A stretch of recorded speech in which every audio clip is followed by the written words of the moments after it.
अस्सलाम वालेकुम to everyone and welcome back to my channel. कैसे हैं आप सब? आई होप आप सब ठीक होंगे, खैरियत से होंगे। आज के व्लॉग में जी मैं कर रही हूँ अपनी फ़्रिज की डीप क्लीनिंग। और मेरे ख़्याल से जब बड़ी ईद आती है तो हर घर में ही तकरीबन फ़्रिज को डीप क्लीन किया जाता है। ख़वातीन बड़ी ईद की तैयारियाँ इसी तरह से ही करती हैं अपने घरों में। ज़ाहिर है बड़ी ईद पर काम बहुत ज़्यादा होते हैं, तो ये एक मेन काम है कि फ़्रिज की सफाई लाजमी है।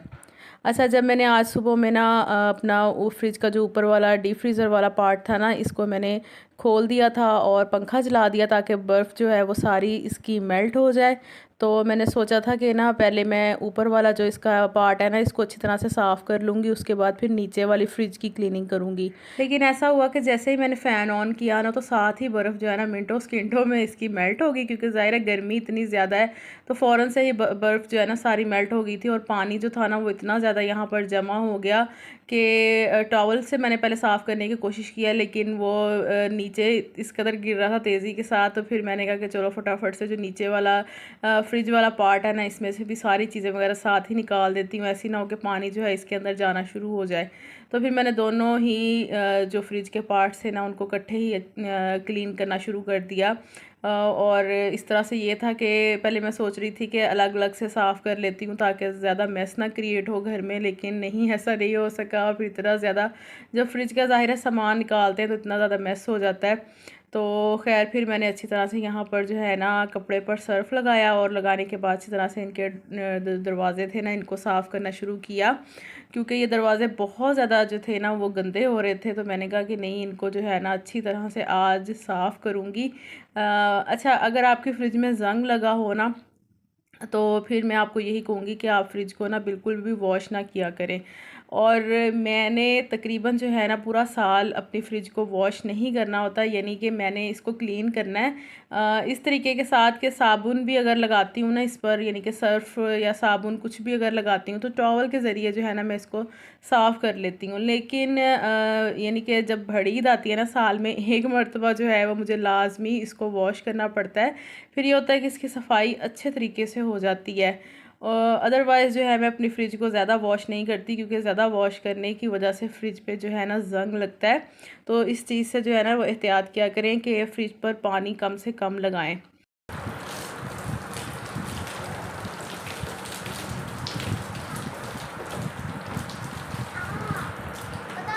अच्छा, फ्रिज को वॉश करने के बाद ना एक और एहतियात है, वो मैं आपको भी बताती हूँ कि जब भी आपने फ्रिज को वॉश करना है ना, तो आपने कभी भी गीली फ्रिज को ऑन नहीं करना, यानी कि जब तक आपकी फ्रिज ड्राई नहीं हो जाती और ये जो इसकी साइड पर रबट होती है ना, ये अच्छी तरह से ड्राई नहीं हो जाती ना, आपने तब तक फ्रिज को ऑन नहीं करना, क्योंकि इससे जो है ना फ्रिज में बहुत ज़्यादा करंट भी आ सकता है, आपको करंट लगने का भी ख़तरा होता है। इसलिए कोशिश करें कि पहले फ्रिज को अच्छी तरह से ड्राई कर लें, और उसके बाद ना फिर आप कुछ देर के लिए फ़्रिज को वैसे ही ऑन रहने दें, इसमें कोई चीज़ भी ना रखें।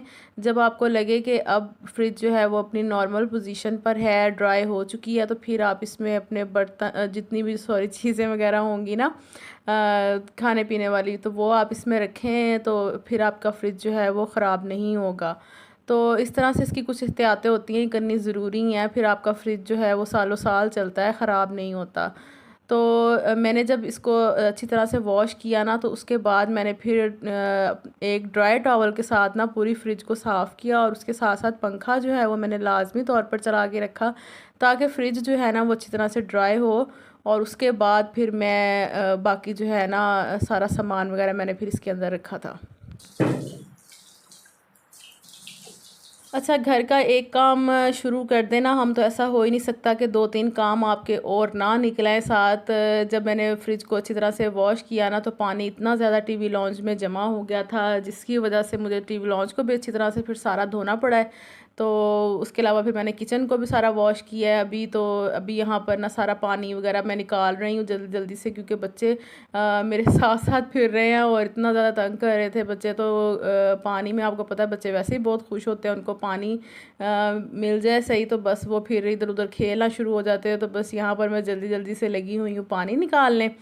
और फिर उसके बाद ना मैंने फ्रिज को छोड़ दिया था कुछ देर के लिए ताकि अच्छी तरह से ड्राई हो जाए। और उसके बाद जितनी भी चीज़ें वगैरह फ्रिज से मैंने ट्रेज़ और बॉक्सेस निकाले हैं ना, इनको मैं अच्छी तरह से वॉश करूँगी। अच्छा, ये जो फ्रिज के बॉक्सेस हैं ना, ये इतनी जल्दी गंदे हो जाते हैं ना, हालांकि इसकी इतनी ज़्यादा एहतियात करती हूँ, फिर भी इन बॉक्सेस पे ना कुछ लगा ही होता है, कोई ना कोई निशान, कोई चीज़। कभी अंडा टूट जाता है, उसके निशान पड़ जाते हैं, और कभी कुछ इस तरह से जो है ना, ये बॉक्सेस बहुत ज़्यादा गंदे हो जाते हैं। वैसे तो ये वाले बॉक्सेस मैं अक्सर औक़ात फ्रिज के साफ़ करती रहती हूँ और इनको वॉश कर देती होती हूँ, लेकिन फिर भी ना फ्रिज ज़्यादा इतनी गंदी नहीं होती जितनी जो है ना, ये फ्रिज के डोर्स और ये बॉक्सेस वगैरह गंदे होते हैं। तो बस खैर यहाँ पर इनको मैं वॉश करके रख दूँगी। जब ये ड्राई हो जाएंगे तो फिर इनको मैं फ़्रिज में लगाऊँगी। और फ्रिज का काम बहुत ज़्यादा होता है, और मैं ना बस यही सोच रही थी कि कौन सा दिन हो जिस दिन मैं फ़्रिज को वॉश कर लूँ। लेकिन अब जैसे बकरा ईद अब नज़दीक है, तो फिर मैंने कहा कि नहीं, अब फटाफट से जो है ना, ये वाला काम कंप्लीट करूँ।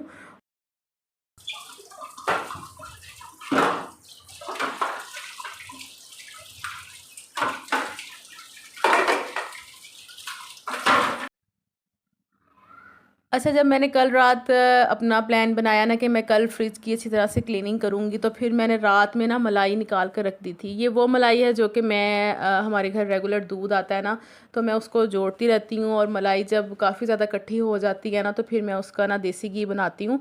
लेकिन उससे पहले यहाँ पर मैं ना अभी मक्खन निकालूंगी। अच्छा, अक्सर मैंने देखा है कि बाज़ ख़वातीन जो है ना, डायरेक्ट जो है वो मलाई को चूल्हे पर रख के तो मक्खन सॉरी, देसी घी बना लेती हैं। तो वो देसी घी मैंने ना एक दफ़ा बना कर देखा था, लेकिन उसमें ना वो जायका, वो खुशबू नहीं आती जो आप मक्खन पहले निकालते हैं और उसके बाद देसी घी बनाते हैं। तो फिर मुझे वो तरीका ना इतना ख़ास नहीं लगा, क्योंकि वो ये था कि आसान तो था, लेकिन उसमें ना इतनी ज़्यादा टेस्ट नहीं था देसी घी में। तो इस वजह से ना मैं पहले मक्खन बनाती हूँ और उसके बाद देसी घी। ये मैंने रात भर जो है वो मलाई बाहर रखी हुई थी, और अभी सुबह में ना मैं सिर्फ़ और सिर्फ ये चम्मच ये देखें हिला रही हूँ, और यहाँ पर जी माशाल्लाह से ये देखें मक्खन जो है वो बन चुका है। इतनी आसानी के साथ मक्खन निकल आया है, कोई भी ग्राइंडर की ज़रूरत नहीं पड़ी, या फिर किसी भी किस्म की ज़रूरत नहीं पड़ी कि मैं इसमें मशीन चलाऊंगी तो फिर ही जो है ना मक्खन बनेगा। इतनी आसानी के साथ गर्मियों में मक्खन निकल आता है। आप भी इसी तरह से ना बना लिया करें। बस ऐसे या चम्मच हिलाते रहें तो आराम से मक्खन जो है वो बन जाता है। तो इस तरीके से मैं तो घर पर ही बना लेती हूँ, और घर का देसी घी आपको पता है कि सेहत भी है और खाने में भी मज़ेदार लगता है, और आपको पता भी होता है कि ये पाक और साफ़ देसी घी बनता है घर का। तो खैर यहाँ पर ना मैं इसको बाउल में निकाल रही हूँ मक्खन को। अभी इसको मैं चूल्हे पर रखूँगी, तो फिर उसके बाद ना इसका देसी घी बनेगा। फ्रिज जब अच्छी तरह से ड्राई हो गया ना, तो फिर मैंने इसको ऑन कर दिया है। सारी चीज़ें वगैरह मैं इसकी ट्रेस फ्रिज में लगा रही हूँ, चीज़ें वगैरह रखूँगी, क्योंकि काफ़ी टाइम हो गया था। और चिकन वगैरह जो बाहर पड़ा हुआ था, वो मुझे डर लग रहा था कि कहीं ख़राब ना हो जाए, दूध आटा वगैरह। तो फिर मैंने सारी चीज़ें जल्दी जल्दी अब फ्रिज में लगाई हैं, और बाकी सारा सामान जो है इसमें सेट कर दूँगी। अच्छा, खैर अगर आपने भी अभी तक ये सब काम नहीं किया तो कर लें भाई जल्दी जल्दी से, क्योंकि बकरा ईद नज़दीक है, और जितनी जल्दी हो सके आप अपने काम कंप्लीट करें, ताकि इजीली जो है वो आप अपनी ईद की खुशियाँ भी इंजॉय कर सकें और अपने कामों में भी आप आसानी पैदा करें।